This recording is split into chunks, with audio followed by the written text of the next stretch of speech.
Hello there. So I'm back with an update on the fighting that is taking place in East Congo in the Kivu region. And as you know, the South African Development Community, the SADC, deployed more than 1,000 troops to east of Congo, particularly in Goma, to help the Congolese government fight these rebels called M23 that are backed by Rwanda and Uganda. And they have been winning the battle there. The SADC have been winning. And last week, we saw the bombing of this building where it was a warehouse, where they used to keep mortars, they used to keep guns, they used to keep all manner of military equipment. The same warehouse was adjacent to a building which was their headquarters in the town of Kichanga. And in this building, that's where the top commanders of the M23, alongside close to 50 other M23 soldiers, were bombed and killed or hurt by the drones that are being flown by FRDC with the guidance of these South African Development Community troops from Angola, troops from Malawi, and countries like Tanzania and Botswana. So we saw that, and we saw one of the commander that was killed is a colonel, and he was killed, and apparently he's called the money man. They call him the network because he was the one connecting the M23 rebels to basically finances and funds. He was the one who was able to talk to Paul Kagame and Museveni to give them the finances and these weapons. They also get financing from Tutsi diaspora groups. The FBI, uncovered that. This Tutsi diaspora. Now, what happens because of the fighting that has been taking place between this Tutsi rebel group M23 and the other one in the south called Twirwaneho? They've created some refugees in Uganda and Rwanda and Kenya. And these Tutsi refugees who say that they came from Congo, they get relocated to third countries like Canada, the United States, and Australia, and even Norway. And once they get there, after 5 years of working, they put the dollars together and send it back to this group. So the man was the connecting link between M23 and these Tutsis who live in those countries was killed. And that's why they were almost grieving all over the place. They were not happy, including on social media. Now back to the story. The other remaining leaders, that is the political leader Bertrand Bisimwa, and the other leader of M23, Sultan Makenga, was seen fleeing to Uganda. There are credible information to prove that these two were seen in a convoy of about eight Land Cruiser vehicles, fleeing through the Ugandan border of Bunagana, because they fear that if they continue staying in Congo, the drones are going to find them because of using the satellite phone, because the leaders use satellite phones. And I think these Congolese troops are able to know and pinpoint the location of a satellite phone by the help of the South Africans who have satellites.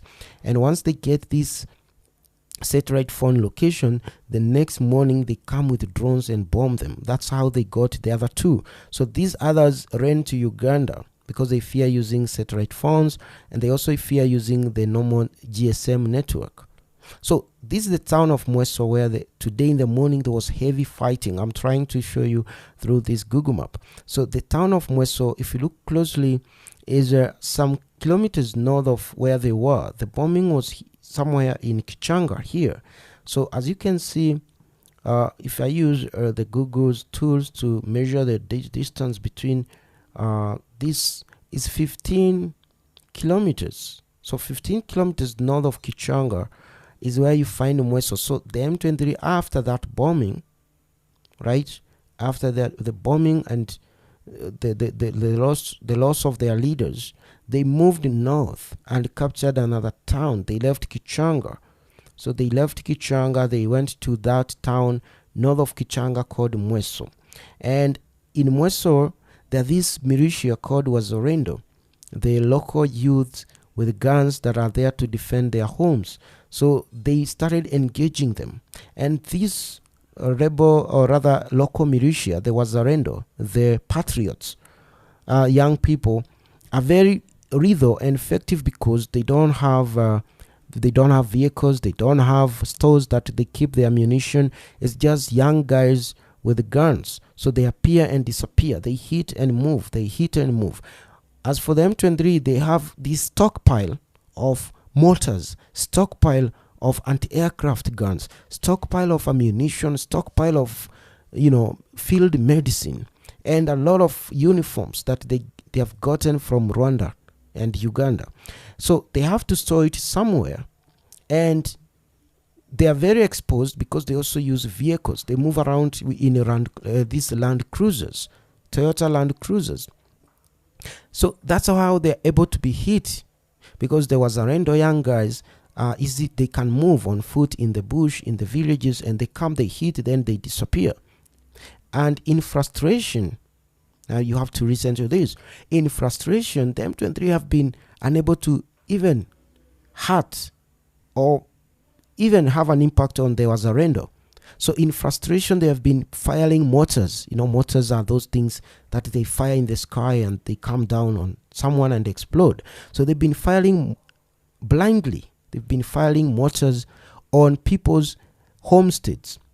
And today, as I'm making this video, yesterday they killed 6 children and 11 adults in their homes at night. As you can see, most homes in Mweso are made of wood, because Mweso is closer to a forest, and it is easy to construct a house using wood.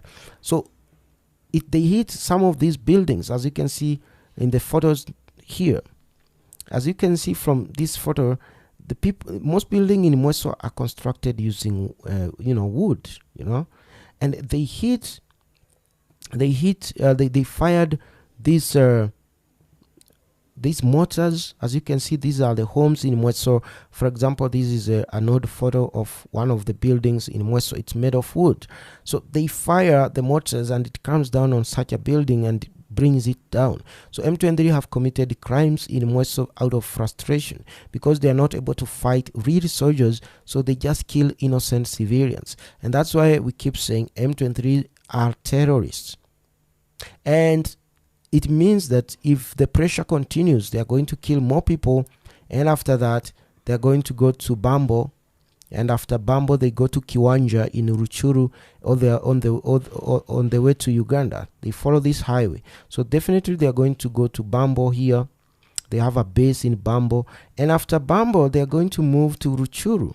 They're going to move to Ruchuru, and then from there, if the Congolese army gets close, they just run back to Uganda, like rats or like cockroaches. You remember when you go to the kitchen, you turn on the light, the cockroach that were there, they disappear. They go under the cupboard, they go under the fridge, under the freezer. That's how these guys behave, and I think they used to have that nickname some time back. They pretend they fight while running away, because now they are moving towards Uganda, and then after that they are going to Uganda. Then it's going to be peaceful, and after some few years they are going to be unleashed again from Uganda. So the problem that is there in east of Congo is not the M23.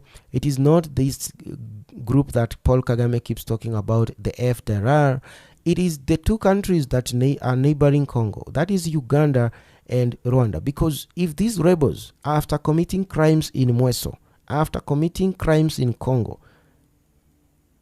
if they cross the border to Uganda, Uganda has the responsibility. International law has to apply. So Uganda has the responsibility to arrest them and hand them back to Congo, because they've committed crimes. But what does Uganda do? It gives them mansions where they keep their families. It gives them new clothes to go and visit their wives and run their businesses in Kampala. The same thing applies to Rwanda. Once they cross to Rwanda, they are promoted in the Rwandan army. They get another rank. If they were major, they go to the next rank of Akano, and so on. So because these two countries are the ones that are sending these guys into this region to create chaos and pretend that they are rebels. There is nothing like M23 rebels. These are Rwandan and Ugandan soldiers that are there to create chaos and trying to extend their territories into Congo where there are minerals and steal those minerals. And that, I think that is what is happening today.